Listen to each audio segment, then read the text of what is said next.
Welcome to part 3 of exploring Laos, where I head back to Vang Vieng for my first ever hot air balloon ride, and then continue to the charming capital of Vientiane. The adventure rolls on.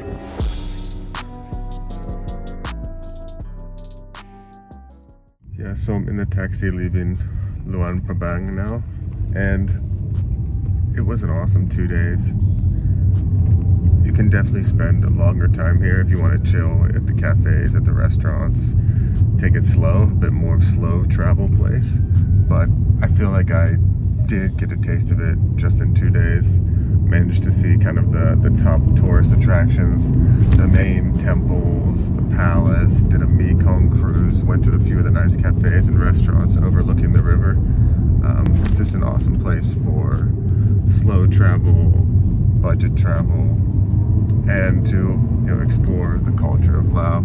So I'm gonna head back to Vientiane slowly, but I'm gonna stop in Wat Sisaket for one more night on my way back, because I spent one night there on my way up, 2 days, one night, but I feel like I want to explore more there, maybe do some outdoor stuff. So I'm catching the train from Luang Prabang back to Vang Vieng. For my second stop in Vang Vieng, I decided to book a cheaper hotel. This is the Faraway Suites, which was only $30 a night for a very comfortable stay, and an awesome view of the mountains in the background. It is also within short walking distance to the main town area. About 6 a.m. Balloons are getting ready. Sky looks alright. I'm a bit nervous. Never done it before, but let's go.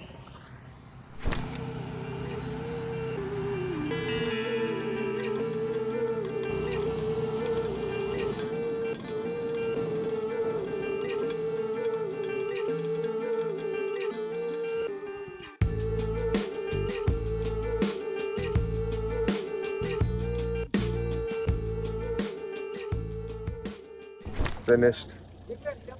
Check the hot air ballooning in Vang Vieng off my list.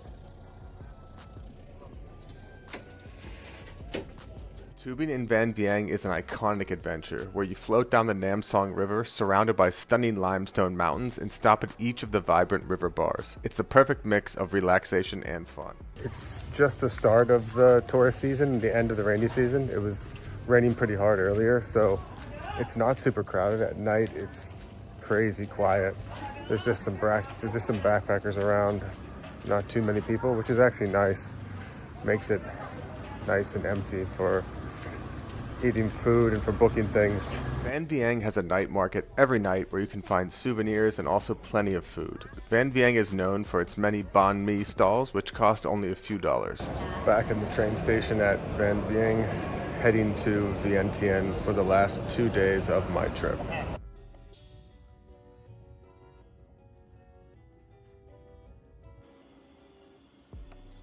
Last full day in Vientiane.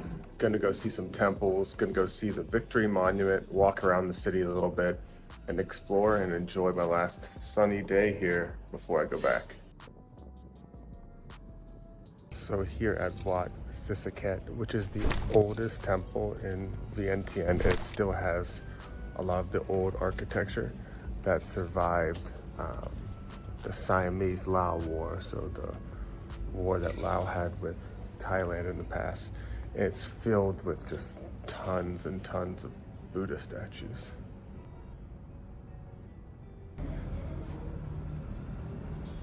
So I'm walking the streets here in Vientiane, and I'm heading to Patok Sai, or the Victory Monument, which is similar to the Arc de Triomphe in Paris. It's an archway in the middle of the city, and it actually represents Lao independence from France.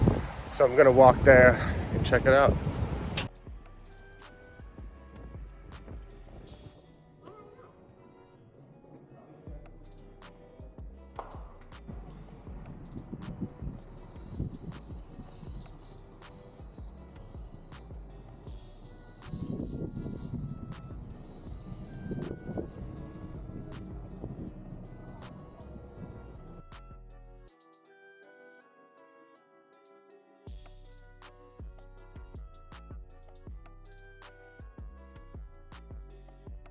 So now I've finished at Patuxai and I'm heading to That Luang, which is the giant stupa in Laos. So I'm getting a tuk-tuk to go there. So I'm just negotiating with the driver now.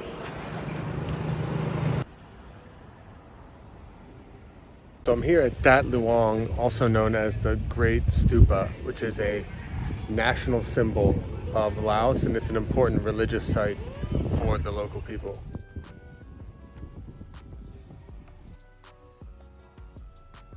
So they have a lot of the history here behind me in photos and paintings.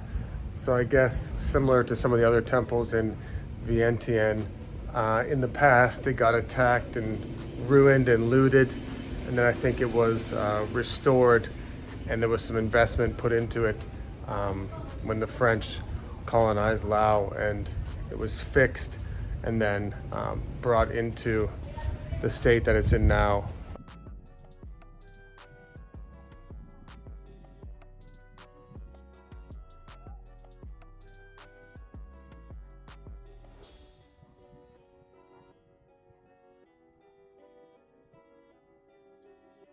So back on the tuk-tuk, on the way to the final spot that I want to check out in Vientiane, which is the National Museum of Laos.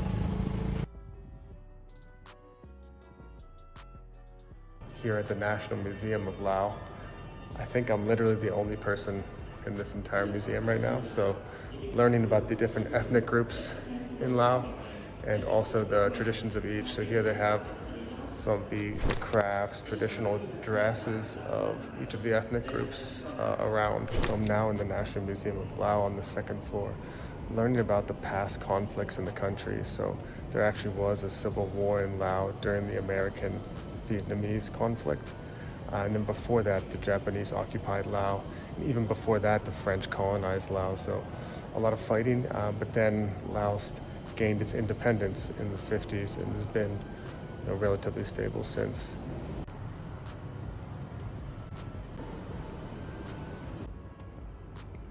After dark, Vientiane comes alive, with the night market selling souvenirs, clothing, and artwork. The main night market is right along the Mekong River. In addition to this, there's also a food market that opens up in the evenings a few blocks back from the river. Here you can buy fresh seafood, delicious local snacks, with plenty of beer choices too. Oftentimes, there is even live music here, and it's a great place to unwind and experience the charm of Vientiane after the sun goes down.